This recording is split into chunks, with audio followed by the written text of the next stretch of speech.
Hello, എല്ലാവർക്കും നിദ്ര ടോക്സിലേക്ക് സ്വാഗതം. ഇന്ന് മലയാളത്തിലെ പുതിയ ചലച്ചിത്രമായ സർവമായ എന്ന ചിത്രത്തെക്കുറിച്ചാണ് റിവ്യൂ ചെയ്യുന്നത്. തമാശ, വൈകാരികത, കുടുംബ ബന്ധങ്ങൾ, പ്രണയം, ആക്ഷൻ, ഒരു നിവിൻ പോളി ആരാധകൻ പ്രതീക്ഷിക്കുന്നതെല്ലാം ചിട്ടയായി അടുക്കിവെച്ചിരിക്കുന്ന പാക്കേജ്. അതാണ് അഖിൽ സത്യൻ തിരക്കഥയെഴുതി സംവിധാനം ചെയ്തിരിക്കുന്ന സർവം മായ. നിവിൻ പോളിയുടെ വമ്പൻ തിരിച്ചുവരവ് എന്ന് നിസ്സംശയം പറയാവുന്നൊരു ചിത്രം. പാച്ചുവും അത്ഭുതവിളക്കും എന്ന ആദ്യ ചിത്രത്തിനു ശേഷം തീർത്തും വ്യത്യസ്തമായ, തികച്ചും റീഫ്രഷിംഗ് ആയ കഥാന്തരീക്ഷത്തിലേക്കാണ് അഖിൽ സത്യനും നിവിൻ പോളിയും കൂട്ടരും ചേർന്ന് പ്രേക്ഷകരെ കൂട്ടിക്കൊണ്ടുപോകുന്നത്. ഒരു മ്യൂസിക് ട്രൂപ്പിൽ ഗിറ്റാറിസ്റ്റായ ഇന്ദുട്ടി എന്ന പ്രഭേന്ദുവാണ് ചിത്രത്തിലെ നായകൻ. അച്ഛനുമായി പിണങ്ങിക്കഴിയുന്ന ഇദ്ദേഹത്തിന് തിരികെ കുടുംബത്തിലേക്ക് വരേണ്ടി വരുന്നു. ഇവിടെ ഇന്ദുവിന് നേരിടേണ്ടി വരുന്ന അപ്രതീക്ഷിത സംഭവവികാസങ്ങളും അതിനെ ഇയാൾ എങ്ങനെ മറികടക്കുന്നുവെന്നുമാണ് ചിത്രം പറയുന്നത്. അത്യന്തം രസകരമായാണ് ഈ ചിത്രം നിർമ്മിച്ചിരിക്കുന്നത്.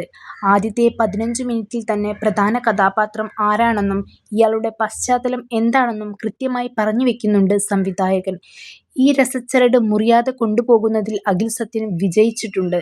ആദ്യ ചിത്രത്തിന് പശ്ചാത്തലം മുംബൈ ആയിരുന്നെങ്കിൽ രണ്ടാം ചിത്രം കേരളത്തിലാണ് അഖിൽ സത്യൻ പ്രതിഷ്ഠിച്ചിരിക്കുന്നത്. അച്ഛൻ സത്യൻ അന്തിക്കാട് കേരളത്തെ പകർത്തിയതിൻ്റെ ഛായ പല ഫ്രെയിമുകളിലും കാണാം. കഥാപാത്രങ്ങളുടെ രൂപീകരണത്തിലും സ്വഭാവ സവിശേഷതകളും ഈ സത്യൻ അന്തിക്കാട് ടച്ച് കാണാൻ സാധിക്കും. ഹൊറർ ആണ് സിനിമയുടെ അടിസ്ഥാന സ്വഭാവം. പക്ഷേ ഹൊറർ എന്ന് കേൾക്കുമ്പോൾ പൊതുവെ മലയാളികളുടെ മനസ്സിലേക്ക് വരുന്ന പ്രേതകഥയല്ല സർവമായ. പ്രേതം എന്ന സങ്കല്പത്തെ ഫീൽ ഗുഡ് എന്നതിലേക്ക് സമന്വയിപ്പിച്ചിരിക്കുകയാണ് അഖിൽ സത്യൻ. ഈ പ്രേതം ഒരിക്കലും ഒരാളെ പേടിപ്പിക്കുന്നതല്ല, മറിച്ച് ഇഷ്ടവും അടുപ്പവും തോന്നിപ്പിക്കുകയാണ് ചെയ്യുന്നത് എന്നിടത്താണ് സർവമായ എന്ന ചിത്രം വ്യത്യസ്തമായ ചിത്രമാവുന്നത്. മലയാളത്തിൽ അത്രയധികം പരീക്ഷിക്കാത്ത ഒന്നാണ് feel good plus horror genre എന്നു പറയാം. പ്രേക്ഷകർ ആഗ്രഹിക്കുന്ന തരത്തിലുള്ള ഒരു നിവിൻ പോളിയെയാണ് അഖിൽ സത്യൻ ഈ ചിത്രത്തിലൂടെ സമ്മാനിച്ചിരിക്കുന്നത്.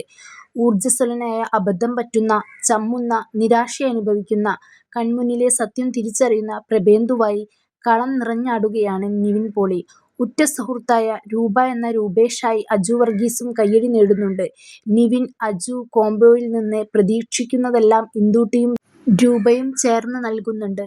നായികയായ ഡെലുലു ആയി റിയ ഷിബു ഗംഭീരമായ പ്രകടനമാണ് കാഴ്ചവെച്ചത്. പ്രീതി മുകുന്ദൻ, മധു വാര്യർ, ജനാർദ്ദനൻ, വിനീത്, മേതിൽ ദേവിക, അരുൺ അജിത് കുമാർ, ജയ കുറുപ്പ്, അൽതാഫ് സലീം, രഘുനാഥ്, സൗമ്യ ഭാഗ്യൻ പിള്ള എന്നിവരും മികച്ച പ്രകടനം തന്നെ കാഴ്ചവെച്ചു. എല്ലാ കഥാപാത്രങ്ങൾക്കും വ്യക്തമായ സ്പേസ് നൽകിയിട്ടുണ്ട് എന്നതും എടുത്തു പറയേണ്ടതാണ്. ഹൊറർ എന്ന ഘടകം നിൽക്കുമ്പോൾ തന്നെ ഫീൽ ഗുഡ് തലം ഒരു പടി മുകളിൽ നിൽക്കുന്നുണ്ട്. ഈ ഫീൽ ഗുഡ് ലെയറിന് പിന്തുണ നൽകുന്ന തരത്തിലാണ് ഹൊററും പ്രവർത്തിക്കുന്നത് എന്നതാണ് ശ്രദ്ധേയം.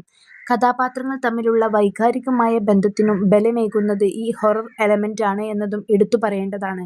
എല്ലാം മറന്ന് ചിരിച്ച് ആസ്വദിച്ച് കാണാവുന്ന ഒരു ചിത്രം കാണാനാണ് നിങ്ങൾ ആഗ്രഹിക്കുന്നതെങ്കിൽ തീർച്ചയായും ഈ ചിത്രം നിങ്ങൾ കണ്ടിരിക്കേണ്ടതാണ്. ചാനൽ ഇഷ്ടപ്പെട്ടാൽ എല്ലാവരും സബ്സ്ക്രൈബ് ചെയ്യാൻ മറക്കരുതേ. ഇതുപോലുള്ള റിവ്യൂസുമായി വീണ്ടും കാണാം.